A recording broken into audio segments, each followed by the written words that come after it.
Hola maestra, buenas noches. Mi nombre es Ana Paula Sobrevilla Lara y yo hablaré un resumen sobre el libro de Historia de la Medicina. Comencemos con el capítulo 1, la enfermedad y la medicina en la prehistoria, la medicina en los pueblos primitivos. Aquí fue la aparición del hombre y desde su aparición se comenzaron procedimientos curativos que realizamos hoy en día, como inmovilizar articulaciones, comprimir una región anatómica, comprimir una llaga, comprimir una región anatómica. Hoy en día todo esto se conoce como medicina primitiva, pero me parece esto muy interesante ya que desde los inicios los hombres comenzaron a realizar actividades para poder curar el cuerpo humano. Durante el periodo paleolítico, los hombres comenzaron a desarrollar mayores habilidades para crear instrumentos, principalmente para la caza y la defensa propia. Durante el periodo neolítico, los humanos siguieron realizando invenciones como la embarcación, el arco y la flecha. Asimismo, en el neolítico se descubrieron las palabras. Esta fue una época muy importante ya que se desarrolló mucho la agricultura y el pastoreo.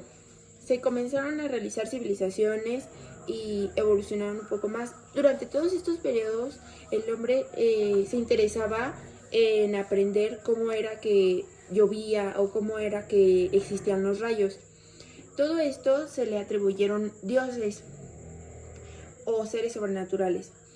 En el periodo primitivo, los grupos comenzaron a realizar invenciones como tatuajes, curaciones, cesáreas y la organoterapia, que se resumía en comerse los órganos de otra persona para fortalecer los tuyos. Esto me parece muy interesante, ya que me gustaría saber hoy en día si lo ejecutamos realmente es algo efectivo. Igualmente, la medicina era de carácter mágico religioso, ya que en esta época se creía que si tenías una enfermedad era debido a un demonio o a algo maligno, y para curarte tenías que luchar contra este demonio. En el capítulo 2, titulado La enfermedad y la medicina en los iberios, de los babilonios y de los asilios, se caracterizó principalmente la revolución humana por dos fenómenos. El primero se refería a las semillas donde tenían que ser elegidas por las mujeres, y el otro fenómeno donde se tenían que ser elegidas por los animales. La diferencia de lengua, las hambrunas que se pasaban, todo esto llevó a que esta civilización diera lugar a la esclavitud. Lo que hacía que todo lo que cultivaba esta civilización no era suficiente para todos. Entonces, por esto se dio la esclavitud. Gracias a que el cautivo fue sacrificado, surgió una idea de construir urbes donde se podían intercambios, y también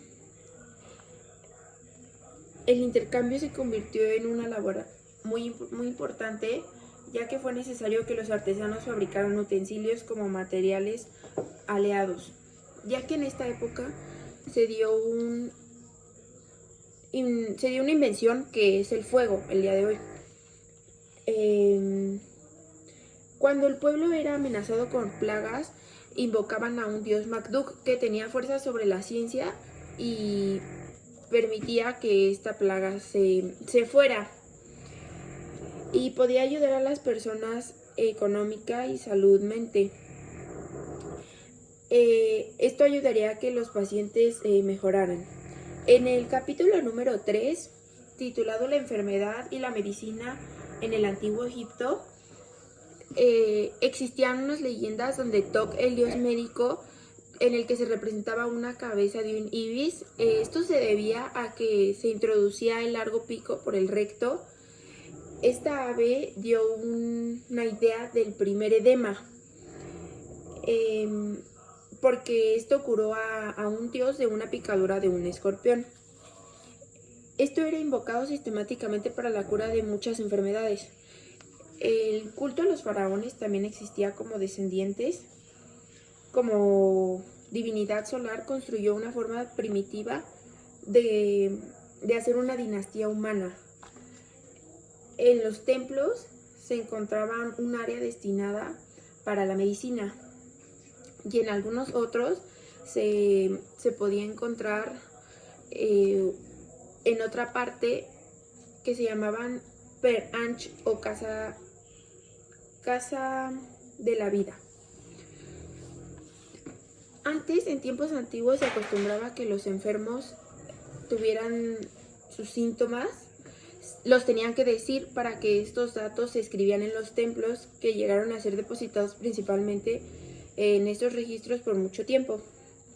Hubo muchos enfermos, pero podían ir a consultar estos escritos para saber qué remedio habían utilizado o qué remedio había sido sancionado. Durante el capítulo 4, titulado La enfermedad de la medicina entre los antiguos hebreos. La medicina en los tiempos de los hebreos tiene características muy importantes, ya que llevaron a una evolución histórica. Su medicina estaba dominada principalmente por principios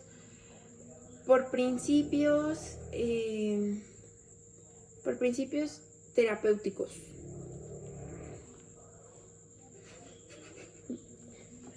La historia o la supervivencia de esta cultura fue la historia de la medicina que es más remota. Se puede localizar principalmente en los movimientos bíblicos, que son la fuente de información escrita.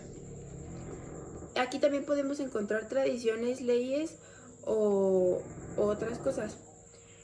También podríamos reconocer a un Dios único de la salud, que era proveniente de todos los males y juraba con un Dios llamado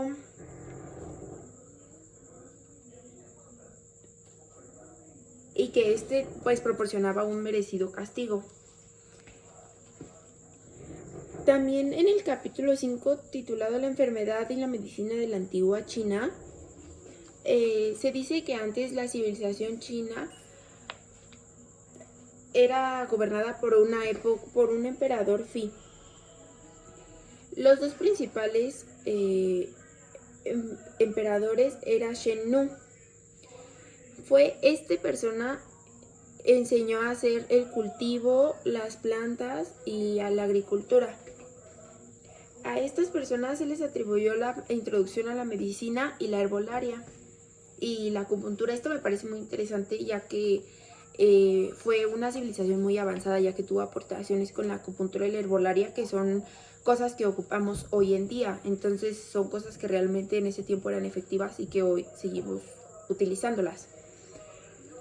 El último emperador, que fue llamado Huang Ti, es el que se le atribuyó el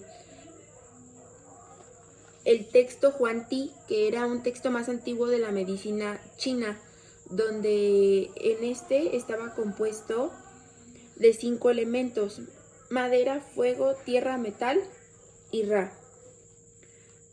Aquí es muy interesante, ya que este emperador se dedicó a investigar y pudo realizar este libro. A raíz de esta obsesión que tenía este emperador con el 5, se trataba de que había 5 elementos principales del cuerpo: corazón, hígado, vaso, pulmón y riñones. Cada uno componía un elemento del aire, color y sabor.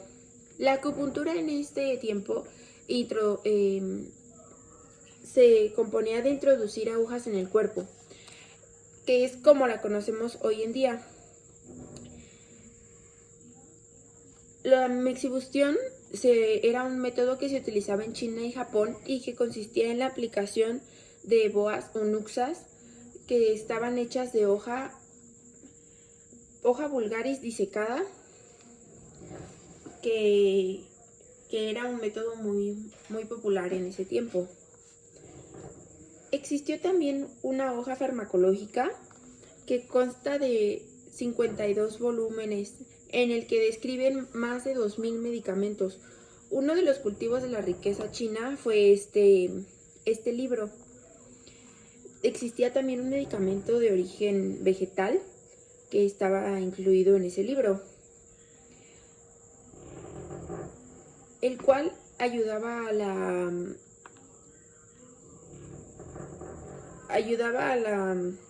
a mejorar la salud en un tiempo muy florecente en China. Comenzamos con el capítulo 6, donde se titula La enfermedad y la medicina de la cultura india. La cultura india tenía conocimientos muy antiguos, pero que eran muy importantes. Se depositaban en un libro llamado Veda. Significaba conocimiento porque el conocimiento religioso era considerado como sabiduría. El Atharva Veda, que consistía en salvos y encantamientos de las enfermedades, aquí podemos encontrar los virus y muchas otras enfermedades. Hace referencia también sobre temas jurídicos.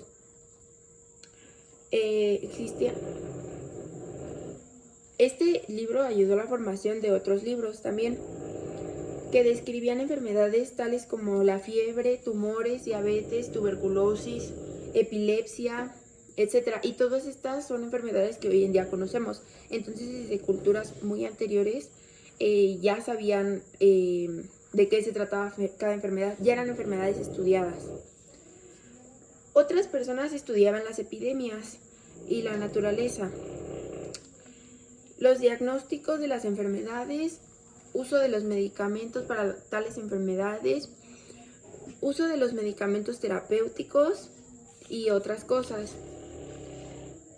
Existía un libro Ayurveda que estaba ubicado principalmente en la cirugía.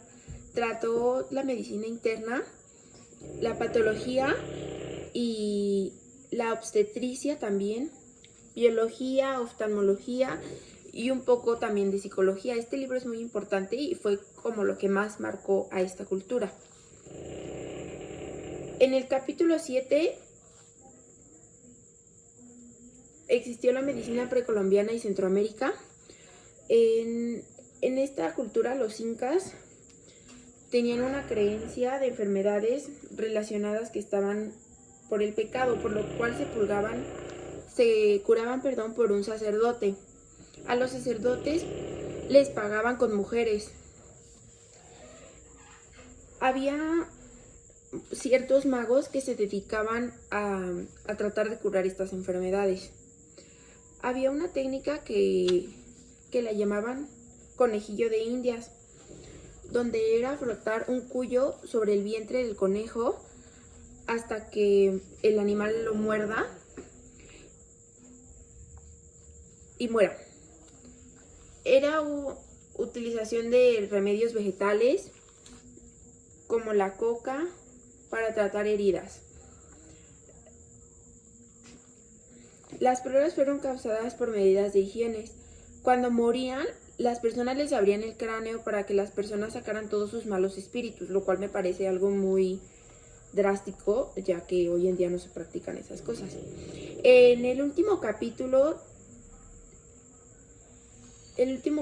titulado Grecia y Roma, en este capítulo, a mi punto de vista, Grecia tuvo mayores aportaciones. En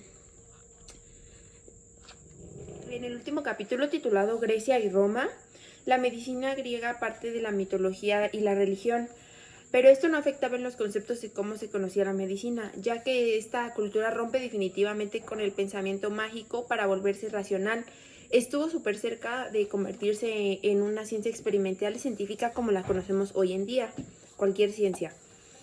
Por otro lado, una vez que Roma se constituye en centro político, acudían a ella médicos de todo el mundo. En un principio, encargado de la salud era el padre. Los enciclopedistas eran médicos que brindaban aportaciones muy importantes a la medicina.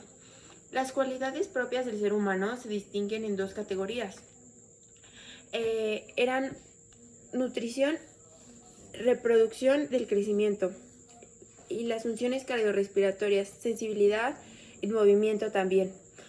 Por último, también se añadían las facultades específicas. Todo esto me parece muy interesante, ya que Grecia para mí tuvo aportaciones mayores y estuvo súper cerca de convertirse en una ciencia experimental. Todo esto lo utilizamos hoy en día y me pareció un trabajo muy importante, ya que puedo conocer cómo fue la medicina mucho antes de lo que conocemos hoy en día y saber cuáles fueron todos sus antecedentes, por qué culturas la exploraron y qué culturas descubrieron qué cosa.